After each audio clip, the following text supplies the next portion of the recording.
What's up, y'all? Nose for Silver here, and we have coins on the table as always. Today we're talking about cleaning some coins, old, new, novelty. And let me begin with saying, never clean a valuable coin. Just don't do it. It's always the recommendation of coin shops not to do it, from grading sources not to do it. In fact, if you clean an old coin and send it to a grading service, most of the time they're going to mark it as cleaned, which makes the value less. But today I'm doing some sacrifices for you guys, and we're going to try to clean these babies up, and I'll tell you some good reasons why you might want to do it. But trust me, you probably won't. All right, so what do we have here? Today, to start it out, I have a bicentennial coin. This is from Bridgeton, Maine. One of my biggest concerns with this coin is that it has an antiqued patina on it. I don't know how that will react with the silver cleaner. The next coin I have is this panda coin. Now, this is just a wild card in there. There's sure as hell no reason I'm going to clean this coin. I'm going to set this right back in my storage unit, and I just wanted to show it to you for an example of what not to clean out of the gate. No new coins, don't touch them, leave them in their case. But you might be saying, Nose, why do you have this beautiful Morgan dollar sitting there waiting to be cleaned? And let me tell you, there's one reason to clean Morgan dollars. If you want to clean this baby up around Christmas time, say, sometime around November, and you go to some local markets, you can sell these bad boys, or at least in my opinion, in my experience, you can sell these bad boys at a premium to your local community if they are bright and shiny, because that's what people want to give as Christmas gifts. They're not necessarily thinking about the collector's value of them, but a bright, shiny silver dollar that'll get their loved ones into coin collecting. Right here, I have a peace dollar. My least favorite American dollar as they make them. I'm gonna clean her up and just see, for the same reason that I would clean the Morgan dollar up, to sell her around the holidays for a premium, because she's nice and shiny. Here's another example of what not to clean. Look at the lack of definition on this. I mean, you can't even make out the figure barely. If you were to clean this coin, it would look ridiculous. So if you have a coin with no definition on it, don't try to clean it at all. Even if you're trying to get a quick buck selling it around the holidays, because it's just going to look weird. Instead, I have this Kennedy half dollar, which so many Americans are familiar with. It's another one that if it's bright and shiny, people often buy them around holiday occasions. And the last one I have today is a novelty coin. Joe Cool, Joe Camel, whatever his name is. It has some milky spots around it. I want to put her through the cleaner, see if I can get it any more shiny. But I have no fear of cleaning this one, because at the end of the day, I just got it for its silver value. Maybe there will be a premium on it if I do resell it. I'm not worried about cleaning this sucker. So what I have today is Haggerty Silver Dip.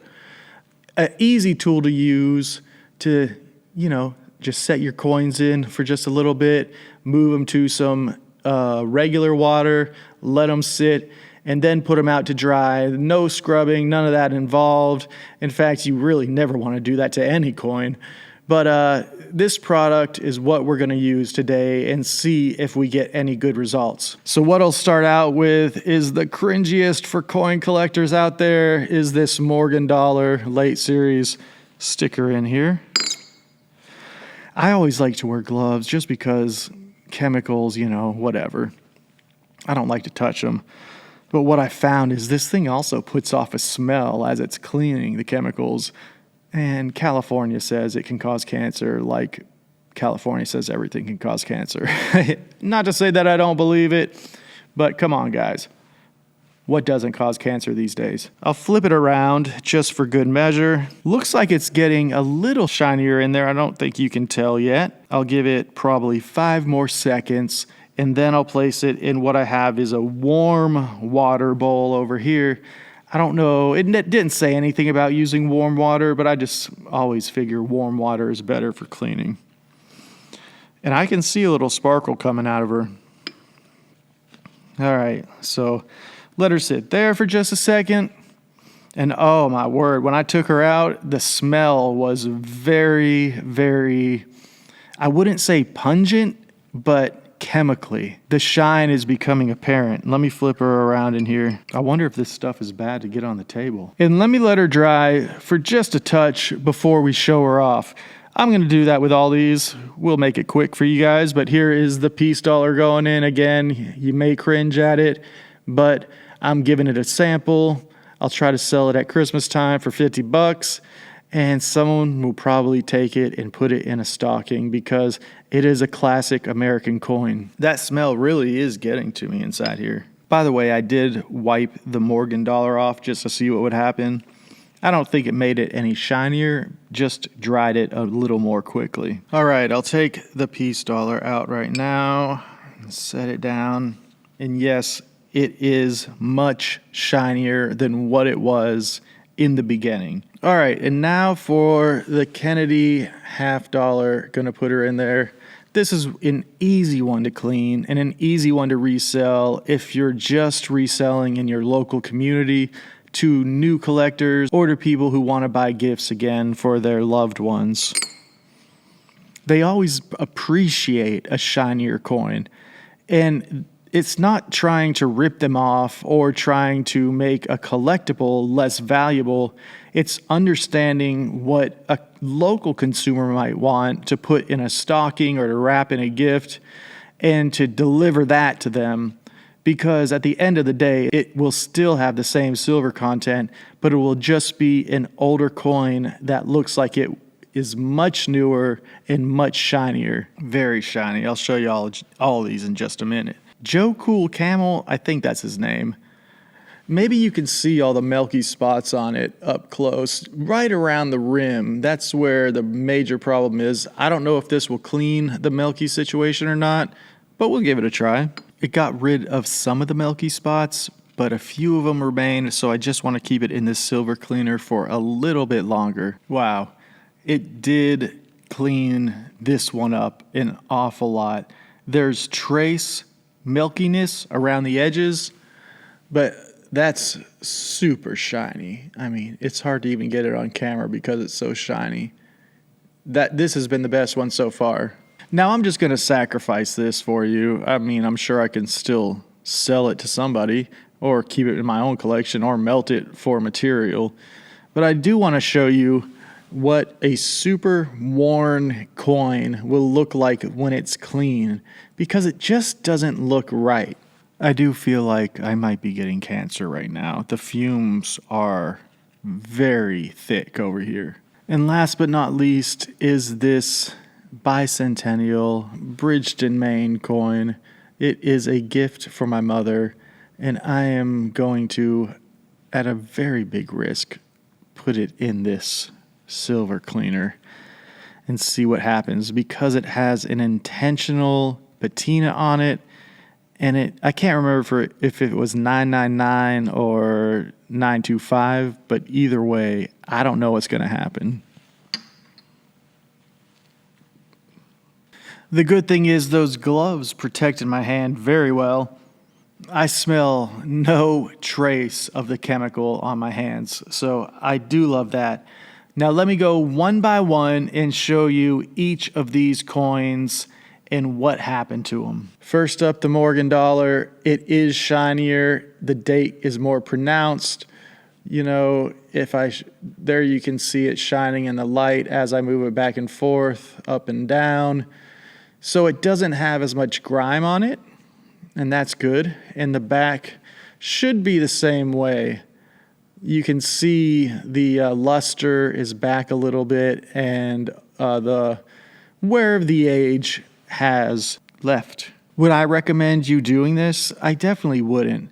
But like I said, around the holiday season, if you have a lot of shiny silver Morgan dollars that aren't graded at a high level, you can really unload these to people who want to give them as gifts to inspire new collectors.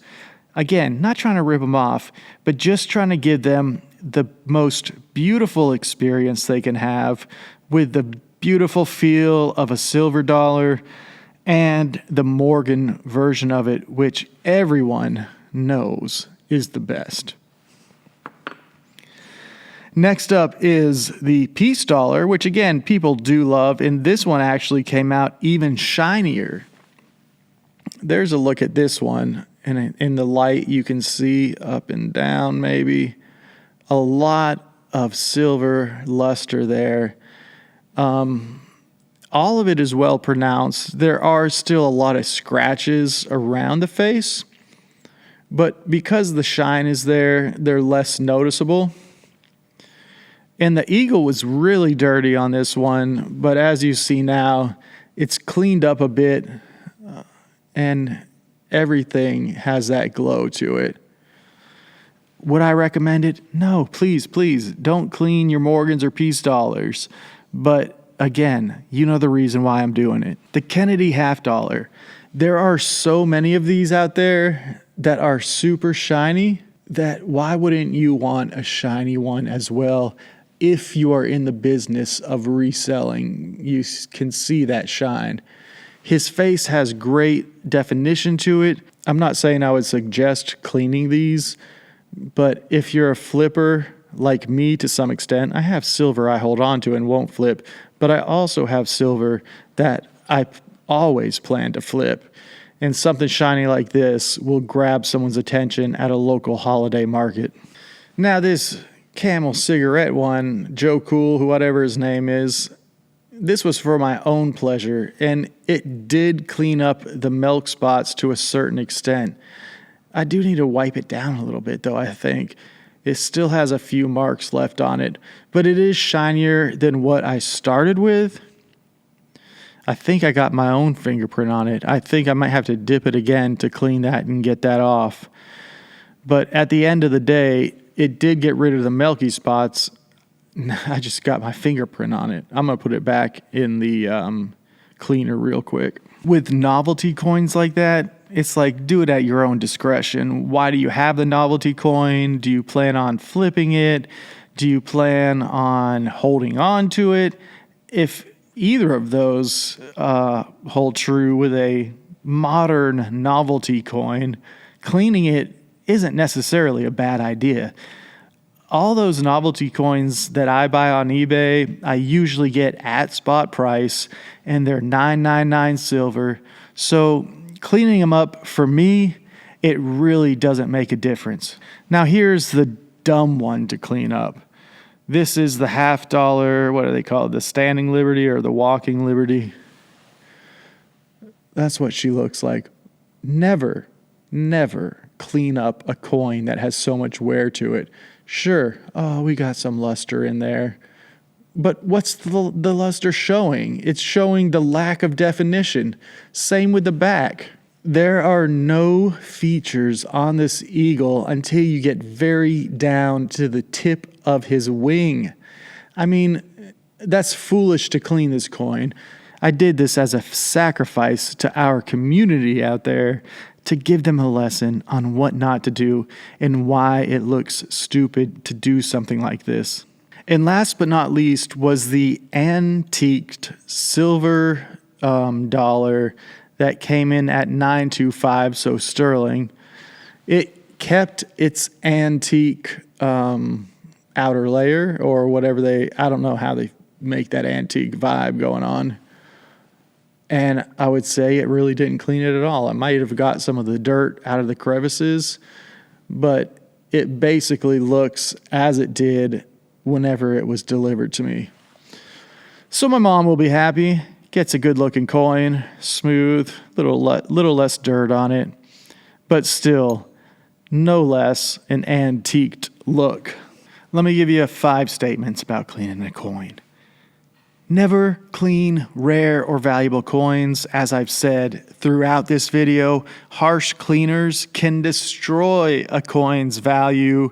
Using acidic solutions, baking soda, vinegar, ultrasonic cleaners, they can scratch, corrode, or strip the coin's natural finish. So, stay away from that type of stuff.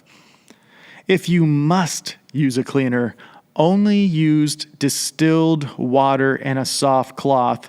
This is if you're cleaning a very valuable coin and you really need to clean it up just a touch. You don't want to put any chemicals on it, just distilled water.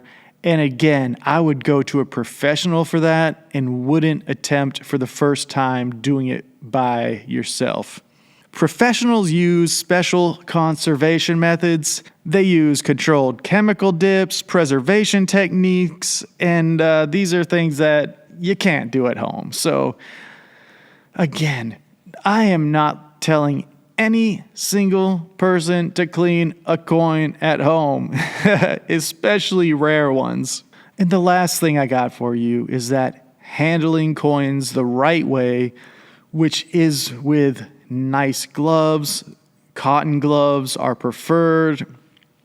That is the best way to keep them clean rather than having to go back and clean them at a later date. You don't want to have to clean a coin. Just use the right handling methods. Tell me how much you cringed at me doing this today. I'm Nose for Silver, and I want to hear back from you. Subscribe to this channel if you found this mind-blowing or cringy AF. But either way, I'm glad you watched it. Click the like, click the subscribe, click the bell. More silver on the table next time tomorrow, and I'll see you again. Have a great afternoon.